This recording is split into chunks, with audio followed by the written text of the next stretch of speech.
So the tax bill has the implication of reducing giving. There have been data point surveys from the Lilly School, Independent Sector, the Tax Policy Center. Their concern is that there could be a drop in giving of about $12 to $20 billion per year. Now, of course, that's survey work, they're estimates, so we won't really know the impact until after we've gone through a year, maybe 2 years of a giving cycle. But the problem is that as you expand the standard deduction, it reduces the number of people who itemize exponentially. So currently, well, in 2017, it was about a third of all taxpayers itemized. The tax reform bill reduced that to 5%, which means about 30 million people would no longer itemize. And the implication is that, based on Giving USA data, approximately 82% of those who itemize represent individual giving. So if you do the math, you could see how that could potentially play out. So that was the concern with AFP and also throughout the sector with some of our colleagues. So AFP's position on the tax bill was to find sort of a common sense solution. And want to make it clear that we weren't opposing the bill, and there were other sectors that took that approach. We didn't want to take that approach. Our approach was to come up with a solution. It's called the universal charitable deduction, is what it sounds like. It allows you to take a charitable deduction, whether you take a standard deduction or whether you itemize. It creates fairness. It also simplifies the tax code, and we thought it was important to come up with a solution like that. So we did direct lobbying.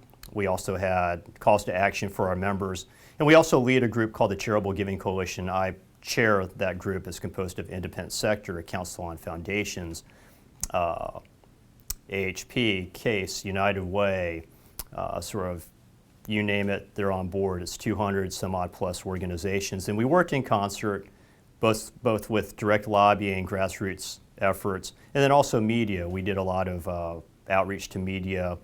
You can see stories in the Washington Post that quote Mike Geiger, our president and CEO.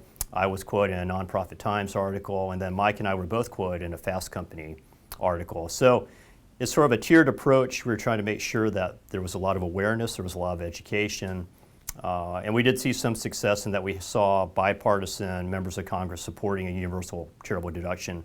It's just unfortunate it was not included in the final bill. The universal charitable deduction, the impact of that in a positive way was studied and somewhat determined by the Lilly School Independent Sector study that I referenced earlier. And so what they said was not only would a universal charitable deduction wipe out the potential loss in giving per year, the $12 to $20 billion per year, it would actually increase giving $4.7 billion. So you would see an increase over status quo numbers by about $5 billion per year, which we see as a great win for the sector. Anything that can enhance giving is a good thing. So AFP's 2018 plans are to do a continuation of our grassroots and direct lobbying efforts around the universal charitable deduction. Again, we have bipartisan support. So we had legislation introduced by Mark Walker, a Republican congressman out of North Carolina, Senator Lankford, a Republican out of Oklahoma, and then on the Democratic side, we had Senators Wyden and Stabenow from Oregon and Michigan, respectively, who introduced an amendment to tax reform.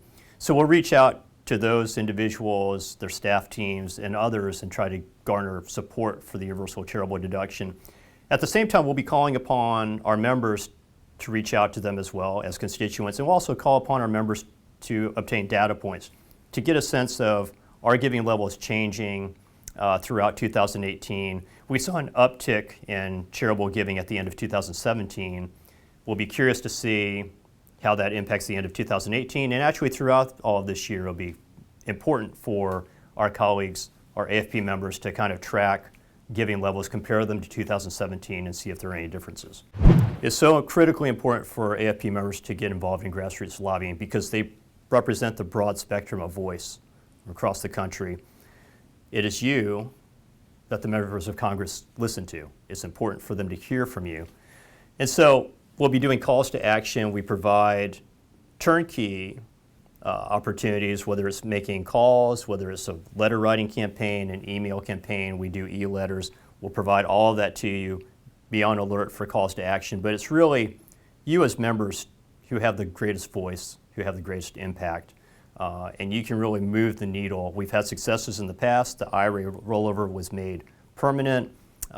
We were able to change an IRS proposal to collect Social Security numbers. Thanks to your work, your grassroots work, that was revoked.